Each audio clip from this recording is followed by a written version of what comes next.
How many shifts does it take to afford shoes like mine? Is there anything else you need, sir? A man your age, carrying plates? You should be grateful you're even allowed in here. Grant, that's enough. I'm just saying what everyone's thinking. Mock me again. I dare you. Men like you don't get to dare. The room had gone quiet long before Damon said a word. Grant Mercer had spent the evening using the waiter as entertainment, mocking his shoes, his age, the uniform he wore. He spoke with the ease of a man who had never once been made to answer for anything. Damon replied with 6 words. Grant smiled and raised his glass, certain the moment was finished. But the way Damon had set that bottle down, slow, deliberate, unhurried, was not the movement of a man backing away. So who exactly was Grant Mercer smiling at? If stories about dignity, sacrifice, and quiet strength are the kind that stay with you, hit subscribe before we go any further. This one is worth seeing through to the end. The dining room at Astor House ran on a kind of performance that most guests never noticed. The lighting was calibrated to make everyone look expensive. The silence between tables was preserved like something fragile, and the staff moved through it all with the grace of people trained to be present without being seen. Damon Price had learned that grace 3 years ago, and he had made peace with it. He was 39 years old, and he was good at his job. He knew the wine list by memory, knew which regulars preferred the table near the window, and which ones needed space from the room, knew when to speak, and when to let the food do what it was supposed to do. His manager, Reuben Hayes, had once told him he was the best front-of-house man Astor House had ever had. Damon had thanked him and gone back to work. He lived in a 2-bedroom apartment in Brooklyn with his daughter Mila, who was 10 years old and spent her evenings at the kitchen table with her homework spread across every available surface. The apartment was small, and it was theirs. After his wife passed, after the long months of treatment, and the bills that followed, and the silence that settles into a home when someone is no longer in it, Damon had needed something stable and something honest. Astor House had given him both. He was not ashamed of that. He had never been ashamed of honest work. What people sometimes forgot looking at the uniform was that Damon had not always worn one. There had been years before, Brooklyn before Astor House, before Mila needed a school with a good counselor and a father who came home at predictable hours. There had been a company called Crestline Systems, which Damon had co-founded in his early 30s, with a man who was better at raising money than Damon was, and worse at everything else. Crestline built supply chain forecasting software. It was precise, elegant work, and most of the architecture behind it had come from Damon. He had written it the way some people write music, not because anyone asked him to, but because the logic of it pleased him. Then Mila got sick. Not a minor illness, but the kind that requires a surgeon and a timeline and decisions made in hospital waiting rooms at 2 in the morning. Damon had sold his shares and his controlling interest in the technology for far less than either was worth. The deal was legal. The people on the other side of it knew exactly what they were getting, and they knew exactly why he was signing. He had saved his daughter. A few years later, Crestline was acquired by a conglomerate called Mercer Axis for a number that had several commas in it. The technology Damon built became the foundation of Mercer Axis's most profitable product line. He had read about it in a business journal while riding the subway to work. He had folded the paper, put it in his bag, and gone on with his shift. Grant Mercer arrived at Astor House on a Thursday evening with 3 people in tow. One was a junior advisor who nodded at everything Grant said. The other 2 were Helena Marlowe and a colleague from her firm, Marlowe Strategic, which was the kind of company that got called when someone needed a decision to look inevitable. Grant wanted Helena's firm to partner with Mercer Axis, on the rollout of a new forecasting platform. He had booked best, table ordered a bottle before they sat down and spent the first 20 minutes establishing the terms of the evening. Damon was assigned to the table. He recognized Grant from the ambient awareness you develop working in rooms where powerful people eat. Grant had a way of occupying space not loudly, but thoroughly, as if the air around him had been renegotiated to favor him specifically. I was 48, well-dressed, and accustomed to being the most important person in any room he entered.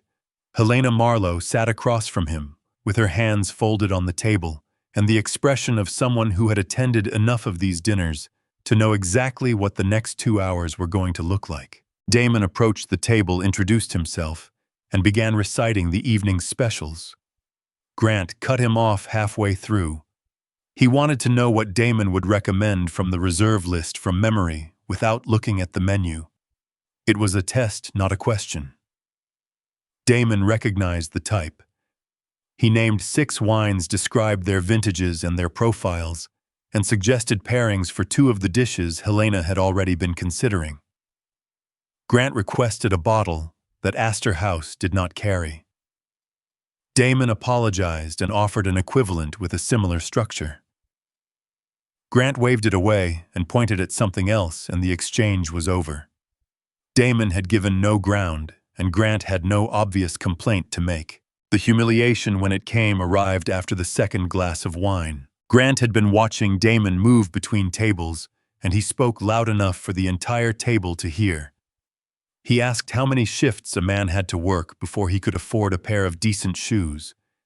The words landed with the weight of something said by a person who already knows no one at the table is going to argue with him. When Damon did not react, Grant shifted angles, commenting on the uniform, on the work itself, on what it said about a man to spend his evenings carrying plates for people like them. Someone at the table laughed in the way people laugh when they want to signal they know they shouldn't. Helena Marlowe did not laugh. She looked at the table. Grant asked whether Damon's children, if he had any, were proud of what he did for a living, whether they ever came to see him at work. That was the sentence that changed the texture of the evening. Damon set the wine bottle on the table. He did not raise his voice, did not step back, did not do any of the small physical things people do when they are preparing to retreat. He looked directly at Grant Mercer and said quietly enough that it did not carry past the table the 6 words that would redefine the next several months of both their lives. Grant laughed. He looked around at the others and asked what exactly a waiter thought he could do. Damon did not reach for a threat or a raised voice. He looked at the tablet resting at the edge of the table. Grant's presentation deck was open, the summary slides for the new Mercer Axis platform, and he identified 3 specific errors in the forecasting model. Not typos. Structural errors in the underlying logic, the kind that appear when someone modifies an algorithm without understanding how the base architecture was built. He said this calmly, the way he might describe a wine's finish. He added that if the platform launched with those errors intact, the largest contract Mercer Axis was currently negotiating would fail to deliver within the first quarter. The liability exposure would follow shortly after. Grant went still. The errors Damon had named were not public information. They were a problem his technical team had spent 3 months trying to bury. Helena was looking at Damon now with a quality of attention that had nothing to do with the uniform he was wearing. Grant demanded to speak with Reuben Hayes before he left the building.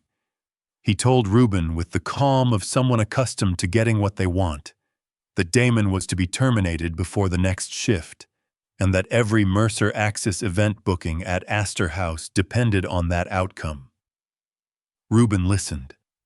Then he said that Astor House did not terminate staff for defending themselves against a guest's verbal abuse, and that he would be happy to discuss anything else after Grant left. Reuben pulled up the restaurant's internal camera footage and saved a copy of the full recording from that table, every word in sequence, unedited. He told no one he had done it. He simply filed it somewhere he could find it again if the need arose, which, given what he had just watched unfold, he suspected it might. Helena was still at the table when Damon came to clear the glasses. She had sent her colleague ahead. She told Damon she was sorry she hadn't spoken sooner, set her personal card on the table, and placed beside it enough cash to represent more than several of his shifts combined. Damon looked at both items, then held them back out to her. He said that what she was offering could not correct what had already happened. He said something else, too, that she should think about the order of events. She had stayed silent while Grant performed. She had said something after discovering that the waiter had knowledge she respected. He was not accusing her of being a bad person. He was noting that those two things had happened in a specific sequence, and that the sequence mattered. Helena took her card back. She left the cash. Damon left the cash on the table. By the following afternoon, Grant had people running a background check on Damon Price. What came back was not what he expected. Damon had been a co-founder of Crestline Systems and the primary architect of its core technology. He had sold under circumstances the buyers had understood and used accordingly.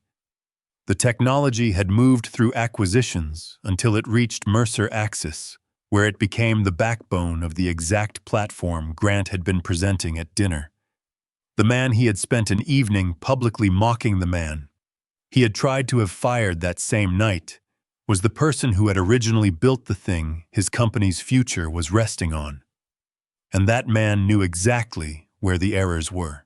Damon, for his part, went home that night and made dinner for Mila, helped her with a school project about the city's water system, and let her stay up 30 minutes past her bedtime because the conversation was good. He had not told her anything about the evening, but he was thinking in the part of his mind that ran parallel to everything else about the choice already forming in front of him.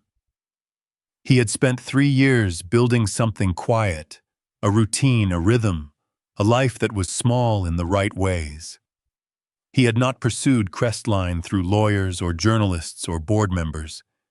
He had made that calculation deliberately. But Grant was not the kind of man who left a threat alone. And the platform about to go to market was broken in ways Damon understood better than anyone currently employed at Mercer Axis. The people who would feel it first would not be Grant. They would be the companies who bought the product, the employees whose supply chains it was supposed to manage, the people who had never heard of Mercer Axis and would have no idea why things had started going wrong. Damon stood at the kitchen window after Mila fell asleep and thought about the distance between staying quiet and letting something bad happen. He was not yet sure those were the same thing. What he was sure of was that Grant had looked at him across that table and seen someone who did not matter, and that certainty more than anything else was going to be a problem for someone. Damon just hadn't decided yet whether it was going to be a problem for him or for Grant. The video appeared on a Tuesday morning, and by noon it had been picked up by 3 separate tabloid accounts, with combined followings in the millions. Whoever had filmed it had done so from a careful angle. The clip opened with Damon already standing at the table, wine bottle in hand, looking directly at Grant Mercer. It caught his voice with enough clarity to make out every word. It cut before Grant had said anything at all. What the internet saw was a black waiter in a restaurant uniform staring down a billionaire and issuing what looked without context like a threat. The caption on the first post read, entitled "Server Goes Off on Customer at Manhattan's Astor House." By Wednesday, articles were describing Damon as volatile, as someone with a history of grievances, as a man who had injected race into a routine dining dispute. Several pieces used nearly identical language, which suggested they had been briefed from the same source. Damon read 2 of them on his phone during a break, and then put his phone away and finished his shift. The harder part came from Mila's direction. A classmate had found the video and shown it around, and by Thursday afternoon, Mila had been told by more than one person that her father was about to be arrested for threatening a billionaire. She came home quieter than usual, sat at the kitchen table without opening her backpack, and looked at Damon with the careful, measuring expression he recognized from the months after her mother died, like she was trying to figure out how much was safe to ask. She wanted to know if he had done something wrong. She didn't ask it accusingly. She asked it the way a 10-year-old asks when she already suspects the answer is complicated, and she needs to hear it from the one person she trusts.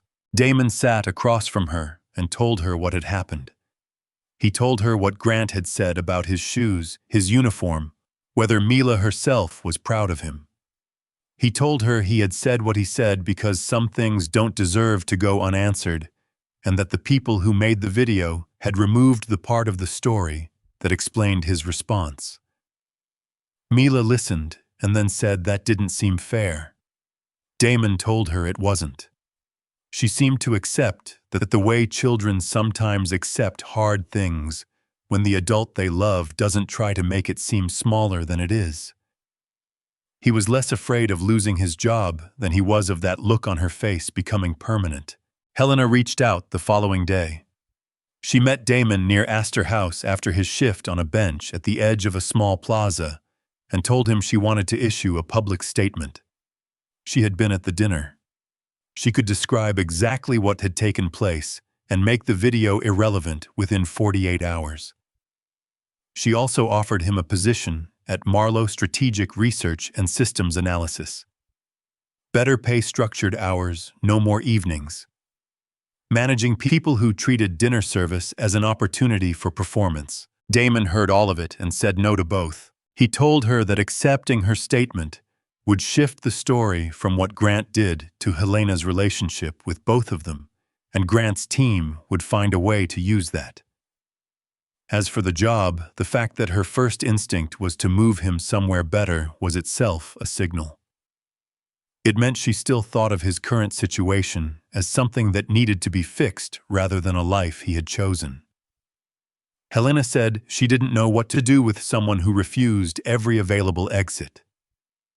Damon said that was because she was still looking for exits. He wasn't.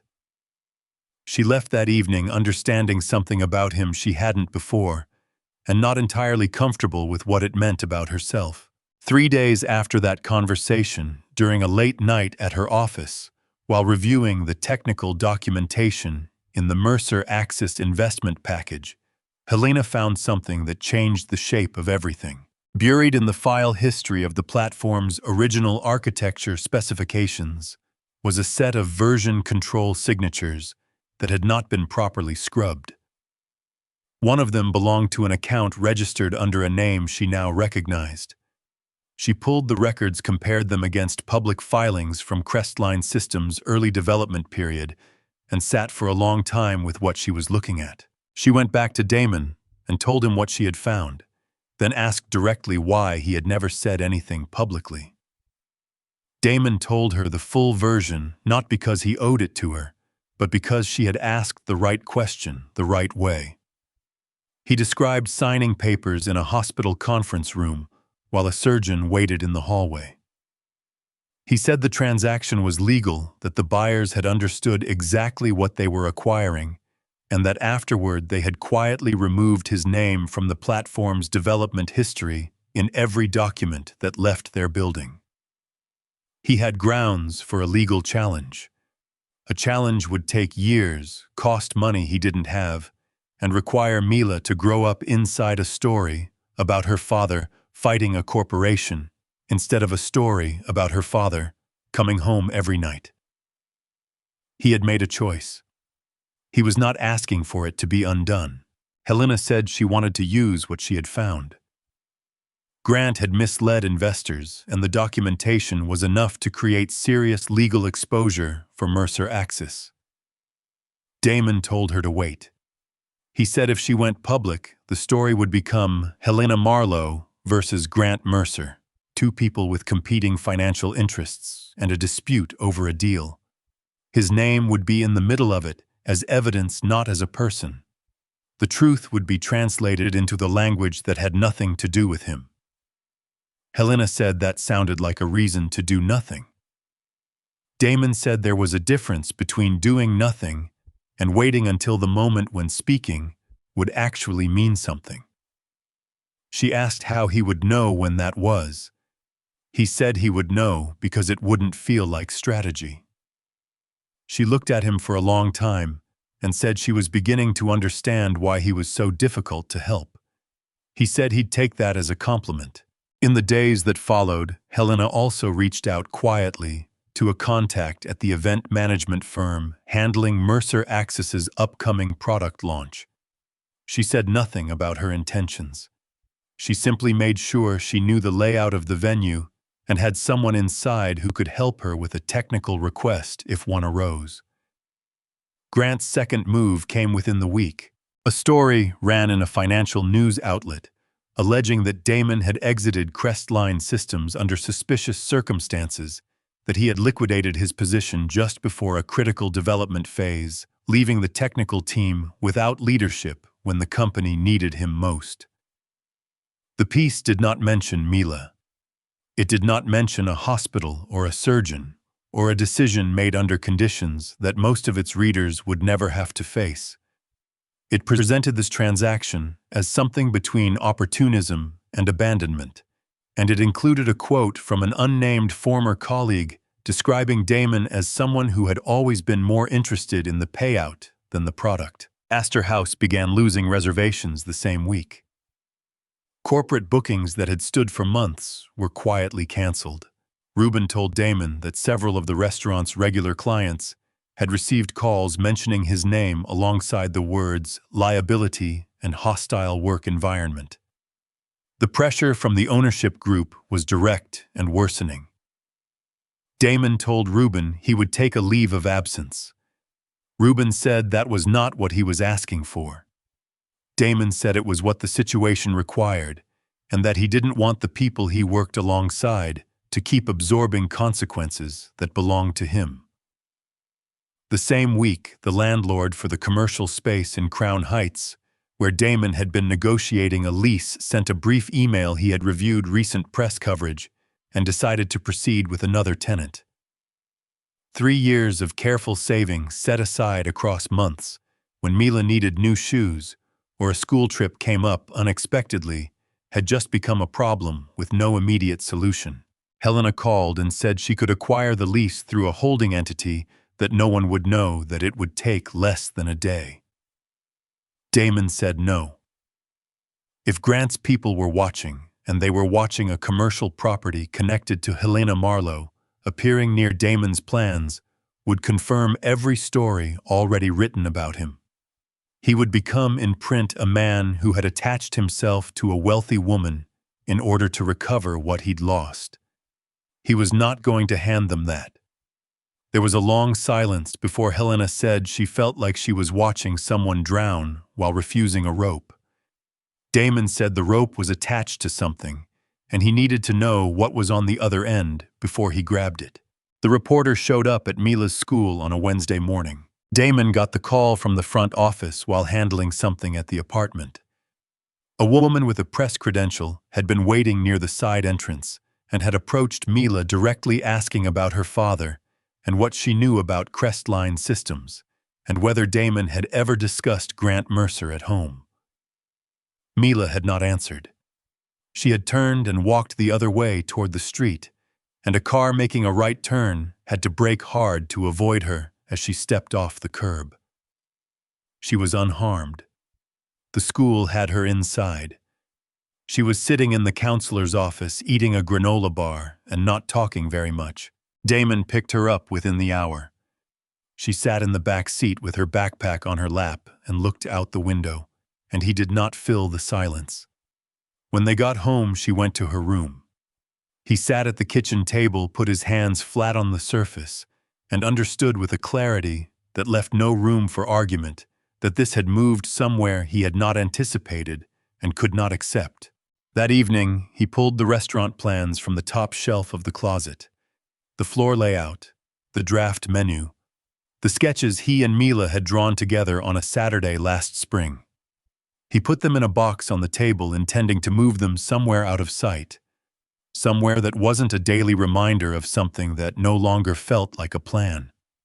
Mila came out of her room and stood in the doorway.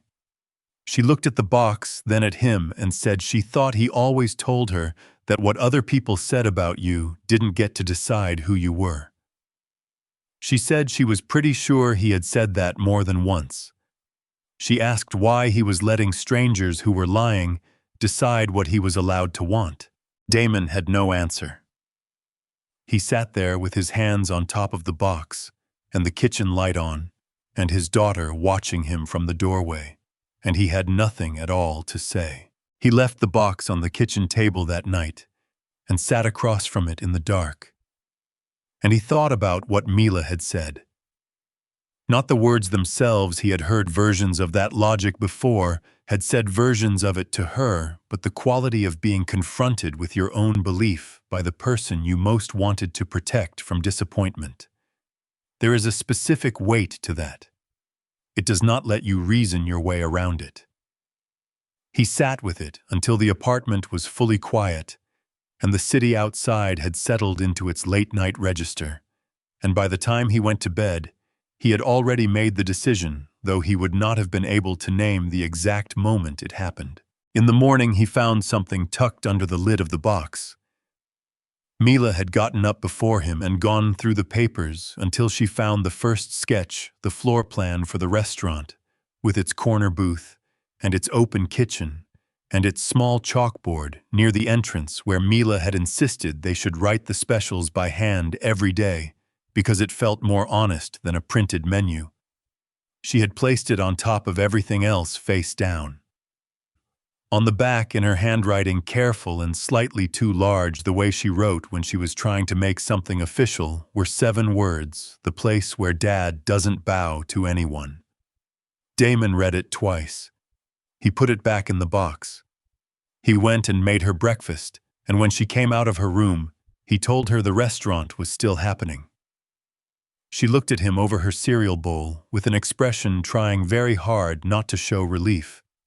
Then she said she knew that, and the conversation moved on to other things, the way it does when the important part has already been settled. He called Helena that afternoon. She picked up on the second ring. He told her he was ready to use what she had found, with one condition that was not negotiable. She would provide the documentation, make sure the right people had access to the right room, and then step back. She would not speak for him. She would not position herself as his advocate or his source. When the moment came, the only voice making the case would be his. Helena said she understood. She confirmed that her contact at the event management firm could handle the technical arrangement they had discussed, getting Damon's device connected to the presentation system without raising questions beforehand. She also told him she had sent copies of the version control records and the original Crestline development files to 7 investor contacts that morning before 8 a.m., so that the documentation would already be in the room before anyone knew Damon was coming. Then she said she would make sure he was on the guest list and that she would stay out of his way. The venue was the kind of place designed to make money feel inevitable. High ceilings, low lighting, chairs arranged in curved rows facing a presentation stage. Grant's team had spent the morning setting up screens and running cables and arranging things to suggest that what was about to be announced had always been the natural direction of things. Grant saw Damon approximately 3 seconds after he walked in. The reaction moved across his face in a way his public composure almost, but not entirely contained. Within a minute, 2 members of the venue's security staff were moving toward Damon from the side of the room. Damon did not wait for them.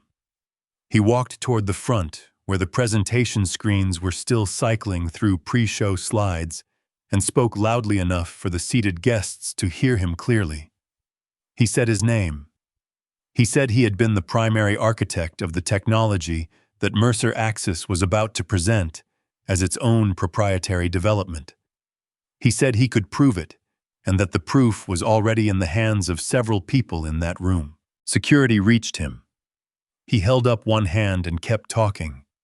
He was describing a technical architecture to a room full of people who understood technical architecture, doing it with the precision of someone who had built the thing himself and remembered every decision point along the way. The security staff looked at the room, which had gone very still and very attentive, and did not physically remove him, because there are rooms where that kind of action creates more of a problem than it solves. Grant stepped onto the stage. He told the room in the voice he used when he wanted to sound reasonable to an audience that what they were witnessing was a disgruntled former associate who had walked away from a legitimate business transaction years ago and had decided to make a scene rather than pursue his grievances through appropriate channels. He said Damon's record spoke for itself, that this was a man who had abandoned his own company and then spent the years since carrying plates and nursing a grudge. Damon let him finish. Then he said Grant was half right about one thing: he had sold his shares in Crestline Systems, and he had done it in a conference room at a hospital because his daughter needed surgery, and there was no other way to pay for it within the window her surgeon had given them. The people who bought those shares had known exactly why he was signing. If Grant wanted to call that abandonment, he was welcome to, but the room might want to consider what word they would use for a father who had the option of walking away from a sick child and chose not to. Grant said no one was there to hear about his personal problems. He said Damon was a waiter with a grievance, and the only reason he was standing in that room was because a wealthy woman had felt sorry for him. Damon looked at him steadily. What crossed his face was not anger and not hurt, but something more specific, the expression of a person who has waited for the right moment and has just recognized it arriving. He said he had lost a company. He had kept his daughter's life. If the choice presented itself again tomorrow, under exactly the same conditions, he would sign the same papers at the same table without hesitation, and no version of success available to him at Crestline Systems would have been worth more than the outcome he got. Then he connected his device to the presentation system. The screens filled with video, the full recording from Astor House that Reuben Hayes had preserved and handed over 2 days prior, every second of it intact and in sequence.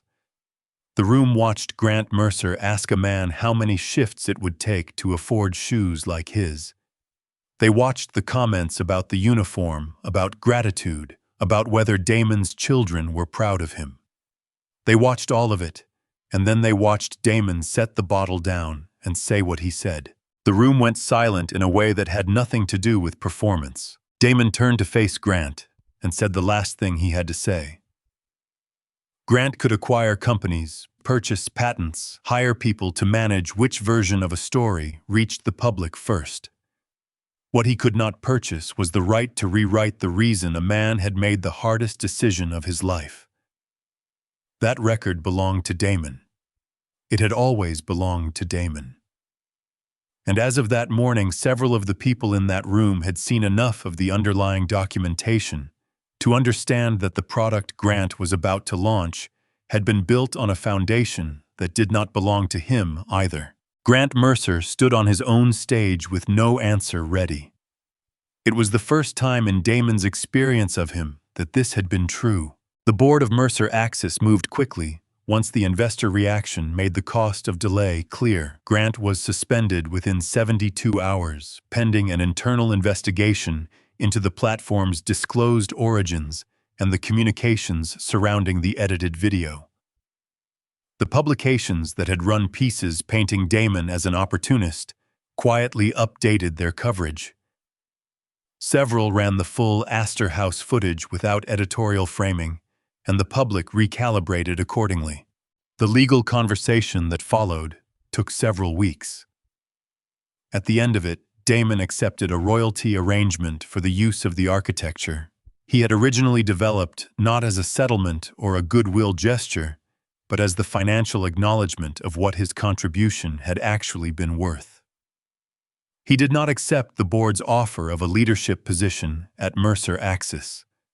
He told the attorneys politely that he was not interested in running something he hadn't chosen to build. He had somewhere else to be. A portion of what he received went into an account in Mila's name that she would not touch until she was older. The rest went toward a lease on a corner space in Brooklyn that had good light in the mornings and enough room for the open kitchen he and Mila had drawn into their original sketch. Price and Pine opened on a Thursday in early spring with no press event, no soft launch, and no invitation sent to anyone from the world.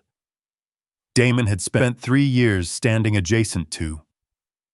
It opened because the kitchen was ready and there was no reason to wait any longer. Helena reviewed the lease terms when Damon asked her to. She caught 2 provisions that would have caused problems at renewal and suggested alternative language. She billed him at her standard rate, which he paid. That was the extent of her involvement, because that was the extent of what Damon had asked for, and she had finally learned to wait for the asking. Their relationship grew slowly from there, not because either of them was cautious by nature, but because they had both spent enough time in rooms where people performed closeness rather than building it. Helena came to the restaurant 2 or 3 evenings a week, always at the same table near the window, never with a briefcase or an agenda. On evenings when the floor was covered, Damon sat across from her, and they talked about decisions and what makes them hard, about whether there is a version of being right that costs more than it returns. They disagreed often. Neither of them managed this badly. Mila did her homework at a small table near the kitchen pass in the noise of a working dinner service and seemed to find it perfectly conducive to concentration. She no longer changed the subject when classmates asked what her father did. She told them he ran a restaurant, and sometimes she added that it was the kind of place where nobody had to earn the right to be treated like a person. Damon still worked some evenings on the floor himself. Not to prove anything about where he'd come from, but because he was good at it, and he valued a room where the food was right, and the service was right, and the people in it felt, without being able to say exactly why, that they were somewhere made with care. There was a framed line of text in the staff area near the prep kitchen, visible to everyone who worked there. No one who walks into this room is smaller than anyone else in it. Damon had written it on a piece of paper. Mila had suggested they frame it. And so they had. Across the city, Grant Mercer's name was disappearing from the kinds of articles that had previously featured it. There are rooms where power lives and rooms where it quietly vacates, and the two are not always distinguishable from the outside until the second thing has already happened. At Price and Pine, Damon did not keep a copy of the video anywhere visible. He did not display the original Crestline documents, or the attribution records, or any of the material that had eventually confirmed what he had known about himself all along. The restaurant was not built to make a point about the past. It was built to be a place worth coming back to, somewhere that filled a room not with the noise of people performing for each other, but with something quieter and more durable. The feeling that you are among people who see you and who consider that the beginning of the whole thing, not an afterthought. Damon Price had not become a different man. He had simply found a room where the man he had always been could finally stand at full height. Some people assume dignity is something you earn through money, titles, or the right address. Damon Price knew otherwise. He carried it into every room he entered long before anyone in that room was willing to see it. If this story reminded you that how we treat people, especially people we think can't push back, says everything about who we actually are, share it with someone who needs to hear it today. And if you want more stories about ordinary people who turned quiet strength into something extraordinary, subscribe and stay with us. We're just getting started.